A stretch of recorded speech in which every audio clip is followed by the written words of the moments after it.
प्रणाम, नमस्कार। आज हम एक अंग्रेज की कहानी के माध्यम से समाज में जो अच्छाइयाँ हैं, बुराइयाँ हैं, जो हम और आप करते हैं, सुनते हैं, देखते हैं, उस पर प्रकाश डालना चाहता हूँ। एक समय की बात है, एक अंग्रेज भारत घूमने के लिए चला तो अपने मालिक से कहा कि मालिक, मैं भारत घूमने जा रहा हूँ, अगर कोई संदेश हमारे लिए हो तो बता दीजिए। तो उस मालिक ने कहा कि भारत जाओ, भारत बहुत अच्छी जगह है।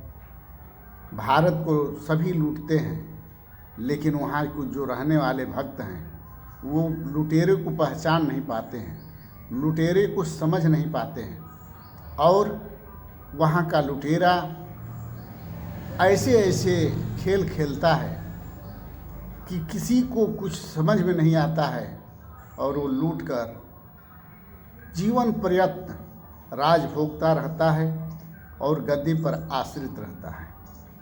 वहाँ जाना तो 3 लोगों से बच के रहना। पहला ब्राह्मण, दूसरा ठाकुर क्षत्रिय, और तीसरा यादव। उसने गांठ फाड़ लिया और कहा कि भारत में हमें 3 लोगों से बचना है, और 3 लोगों से बचने के लिए उसने बहुत विचार विमर्श आपस में करते हुए एयरपोर्ट पहुंचा। जब एयरपोर्ट पहुंचा तो एयरपोर्ट पर एक मानव मिले जो भारत के थे। उनसे मिलकर अंग्रेज बड़ा खुश हुआ, बात किया और कहा कि हम भारत घूमने जा रहे हैं, हम भी आपके साथ इसी जहाज़ से चल रहे हैं।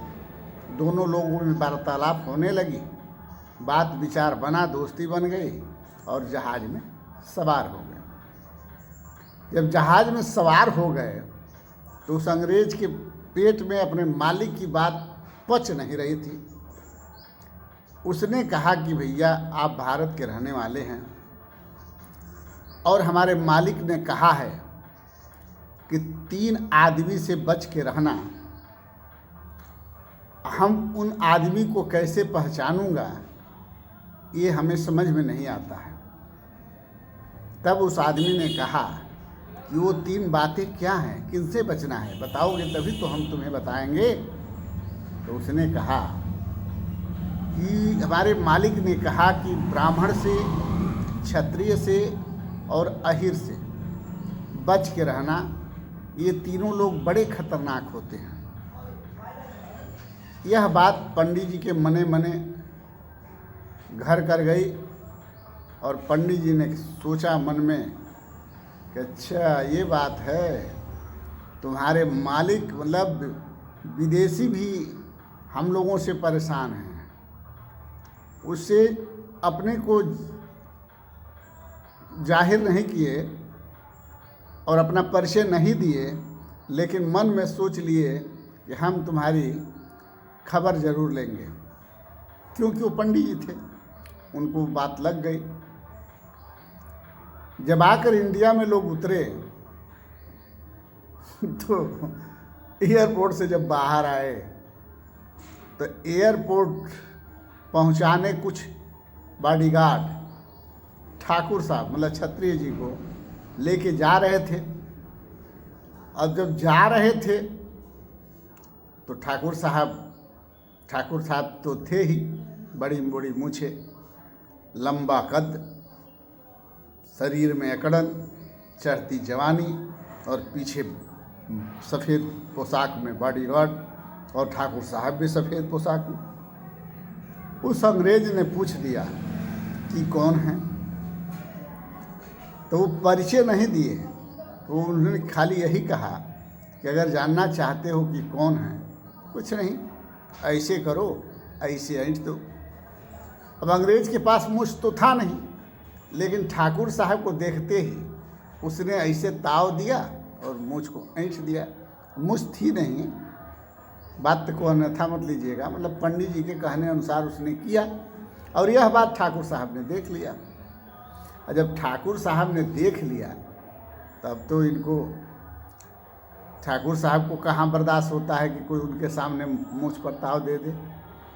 बहुत पहले की बात है, जब जमनिया में हम पोस्ट थे, वहाँ पर एक रमेश सिंह नाम के बाबू साहब मेडिकल स्टोर चला रहे थे, और मेडिकल स्टोर पर हमने दवा लिखकर एक आदमी को भेजा, और वह आदमी जब दवा लेने उनके यहाँ पहुँचा तो सीना ऐसे ताक के उनके पास जा रहा था, जाकर खड़ा हुआ और कहा कि ये दवा हमको दे दीजिए। तो रमेश सिंह जी ने ऐसे हाथ उठाया और उसे सीने पर हाथ मारा कि गब्द ऐसे झूक गया, किकुर गया, और बोले कि तुम माधर चोद, गाली आ गया, क्षमा चाहते हैं, तुम इतने बड़े हो गए हो कि हमारे सामने सीना तान के आ रहे हो।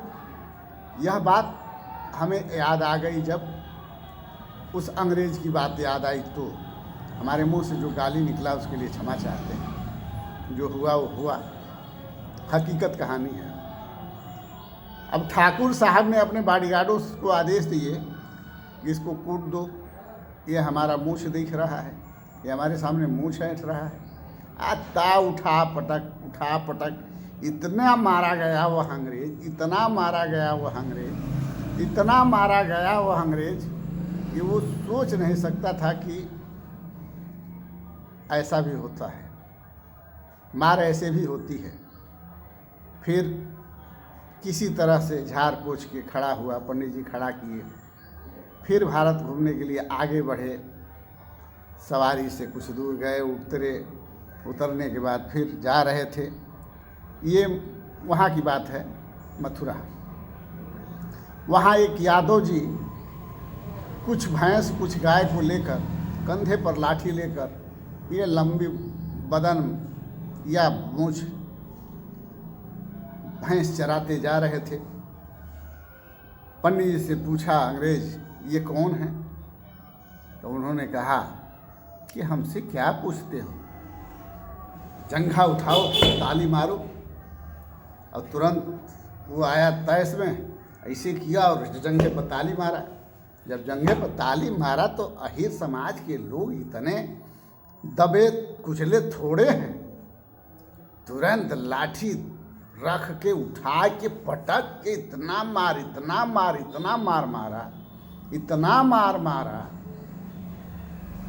कि भैया कहिए मत। मतलब वो उठ नहीं पा रहा था। फिर पंडित जी ने निवेदन करके यादव अहिर भाई से लाठी लिया, उसको दिया, वो सहारा लिया और खड़ा हुआ और कहा कि हे प्रभु, हमें अब एयरपोर्ट पहुंचा दीजिए, हमको भारत नहीं घूमना है, हम अब अपने वतन को जाना चाहता हूं। पंडित जी उसको एयरपोर्ट ले गए, हवाई जहाज़ पर बिठाए। तब उन्होंने पूछा, अंग्रेज़ ने पूछा कि भैया, 2 लोगों से तो आप मुलाकात करा दिए, भला अच्छा हुआ कि ब्राह्मण से मुलाकात नहीं, क्योंकि वो जब मार खा लेता था तो पूछता था तो बताए कि ये तो ठाकुर साहब हैं, फिर मार खाए तो पूछा तो बताए कि ये तो अहीर साहब हैं। लेकिन जब जहाज़ में बैठ के जाने लगा तब उन्होंने पूछा तो उन्होंने कहा कि पंडित जी से भले मुलाकात नहीं हुई। तो पंडित जी करे मूर्ख, अभी तक तुम्हें पिटवा कौन रहा था? मैं ही तो पंडित जी हूँ। वह अक्का पक्का हो गया और उसकी आँख से झरझर लोर गिरने लगे और उसने कहा, धन्य हो भारत, धन्य हो इंडिया और धन्य हो भारत के लोग, कहते हुए जहाज़ में उड़ गया। इसी तरह की एक घटना उन्नाव में उन्नाव में एक गांव है सिधूर, ये भी हकीकत की घटना है। एक पंडित जी थे जिनकी पहुंच दिल्ली तक थी और पंडित जी बहुत धनाढ़ थे, कई बीघा के मालिक थे। सारे लोग उनको जय जयकारा करते थे, सारे लोग उनका पौलंगी करते थे, क्योंकि वो चटाकी पहन के चलते थे खड़ा होकर। जो लोग आते थे पैर छूते थे, जो लोग आते थे पैर छूते थे। लेकिन कुछ महिलाओं को, कुछ लोगों को, हर जगह कुछ गलत लोग होते हैं, ये बात पच नहीं रही थी। तो उन लोगों ने सोचा कि इनको सबक सिखाया जाए। तो रातों रात बहुत बड़ी अम्बेडकर की मूर्ति उनके 24 बीघा वाला प्लाट में, कि 12 बीघा का प्लाट था, उसके बीचों बीच में ये लोग रख दिए। अच्छा, वो खेत जाते नहीं थे कभी, हरवाह चरवाह खेती करते थे। एक दिन अचानक वो खेत घूमने चले गए अपने चक पर, तो देख रहे हैं कि बहुत बड़ी मूर्ति है, ऐसे हाथ करिए पूरा दिखा रहे हैं कि जितना चक है सब हमारा ही है। वो कुछ बोले नहीं, घर पर आए, कई किलो लड्डू मंगाए, अगरबत्ती मंगाए, माचिस मंगाए, दूध मंगाए, खीर बनवाए, सब लेके पहुँचे अम्बेडकर जी के पास और बहुत विधिवत मंत्र उच्चारण के साथ पूजा किए, पाठ किए, हवन किए और घर चले आए। लेकिन जो लोग खुराफात किए थे वो लोग सोच रहे थे कि पंडित जी कुछ बोले नहीं, आखिर बात क्या है। फिर कुछ लोग कह रहे हैं का हमारा को खारेगा, कुछ कर पाएगा, कुछ नहीं होगा, देखते रहो। अब तो अम्बेडकर जी की मूर्ति है, उसको तो डीएम भी नहीं गिरा सकता है, मुख्यमंत्री नहीं गिरा सकता है, चाहे इनका कितना भी पावर हो, गिरा नहीं सकते हैं। बड़ी विचित्र स्थिति हुई, सब लोग मन में लड्डू सबके फूट रहा था।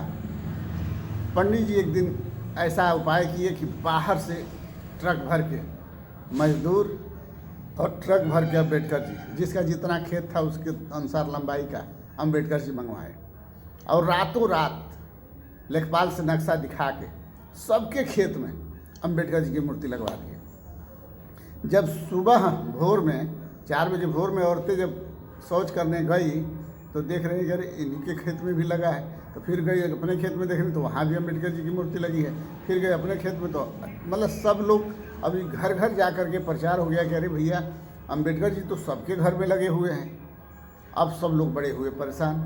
अम्बेडकर जी को कोई तोड़ नहीं सकता था, कोई गिरा नहीं सकता था। नियम ऐसा था कि जो तोड़ेगा वो भी जेल जाएगा, जो तोड़वाएगा वो भी जेल जाएगा। सब चुप। सब लोग थाने पर गए, एप्लीकेशन दिए, ये पंडित जी हमारे खेतों में, हम लोगों के खेतों में अम्बेडकर जी की मूर्ति लगवा दिए। दरोगा जी अपने दीवान को भेजे कि भाई पंडित जी को बुला लाओ। पंडित जी कहे कि दरोगा जी की ज़रूरत होगी तो खुद आएंगे, हम नहीं जाएंगे। दरोगा जी पहुँचे, अरे साहब आप आए नहीं और सबके खेतों में अम्बेडकर जी की मूर्ति लग गई है, सब लोग बड़े परेशान हैं। तो उन्होंने कहा अच्छा ये बताइए, हमारे खेत में इतनी बड़ी मूर्ति लगी है, मैं किसी से विद्रोह किया, मैं किसी पर शक किया, मैं किसी से कहने गया? हम तो गाड़ी लड्डू मंगाए, सब प्रसाद मंगाए, चढ़वाए, सबको पूरे गांव में बंटवाए, सबको खुशी खुशी हम अम्बेडकर जी को वो किए, तो इन लोगों को क्यों तकलीफ़ है? अब इसको आप कैसे फैसला करेंगे बताइए, इसमें हमारा क्या दोष है?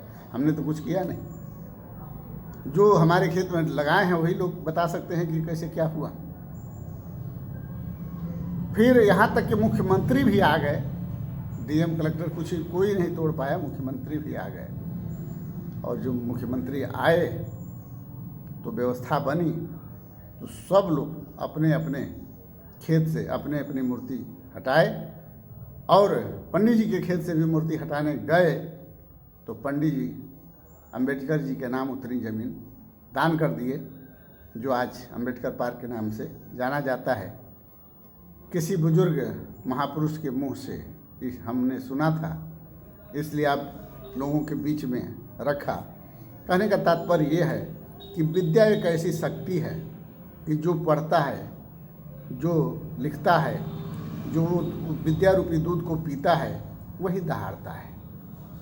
तो पंडित जी विद्वान थे, गांव के लोग मूर्ख थे। तो विद्वता के आगे मूर्खता कितने आगे बढ़ सकती है। जैसे सरकार पढ़ी लिखी है और जो हमारे तमाम भक्त हैं अनपढ़ हैं। अब अनपढ़ों की शक्ति कितनी होगी पढ़े लिखों के सामने। तो आज अगर हम अनपढ़ या पढ़े लिखे लोग सकुशल और सुंदर होते तो क्या हमारे देश में इस तरह का अभाव होता, अकाल होता, महंगाई होती, बेरोजगारी होता? अपना ही शौक़ पूरा करने में पूरे देश को कर्जदार बनाया जाता, 268 टन सोना गिरवी रखा जाता, 200 टन सोना बेचा जाता? क्या 205 लाख करोड़ रुपया कर्जा लिया जाता? क्या इतनी जीएसटी होती रोटी मटा छाछ पर? क्या इतनी महंगाई होती? क्या इतने बलात्कार होते? नहीं होते ना। तो ठीक सिंदूर और अंग्रेज की कहानी आज लागू हो रही है सरकार के ऊपर। अगर हमसे कोई त्रुटि हो गई हो, गलती हो गई हो तो क्षमा कीजिएगा, क्योंकि हकीकत जो भी हमारे सामने आता है हम आपके सामने रखना चाहते हैं। आज प्रभु श्री राम जी के मंदिर का उद्घाटन हुआ है, प्राण प्रतिष्ठा हुआ है, और कल या परसों का 7.5 करोड़ का दीपक में आग लग गया था, जिससे पेड़ वगैरह सब सुलझ चुके हैं, और अथाह धन प्रभु के नाम पर सरकार को मिला है। अब सरकार उस धन का सदुपयोग करती है कि प्रचार प्रसार में लगा करके दुरुपयोग करती है, अपनी कुर्सी अपनी सीट बचाने के लिए उसका उपयोग करती है, कि प्रभु के चरणों में ही वो सब संपत्ति को अर्पित करती है। अभी सरकार पर निर्भर करता है, क्योंकि सरकार सर्वे सर्वा होता है, सरकार मालिक होता है, वो जो चाहेगा वही होगा। लेकिन इतना ज़रूर कहेंगे कि इतनी शिक्षा को महंगा करके, चिकित्सा को महंगा करके, न्याय को महंगा करके, वस्तुओं को महंगा करके, रोजगार को छीनकर, बलात्कार को बढ़ाकर, अत्याचार, दुराचार और झूठ को बढ़ाकर, लूट को बढ़ाकर समाज को सुखी नहीं किया जा सकता है, दुखी किया जा सकता है। और जिस प्रभु ने 14 वर्षों तक वन वन भटका, उस प्रभु में कभी नहीं कहेगा कि हमारे में इतने खरब, इतने अरब रुपया सरकार का या चंदे का लगाकर हमें स्थापित करो और अपना प्रचार करके चुनाव जीतने का प्रयास करो। जय हिंद, जय भारत, जय सर्व समाज।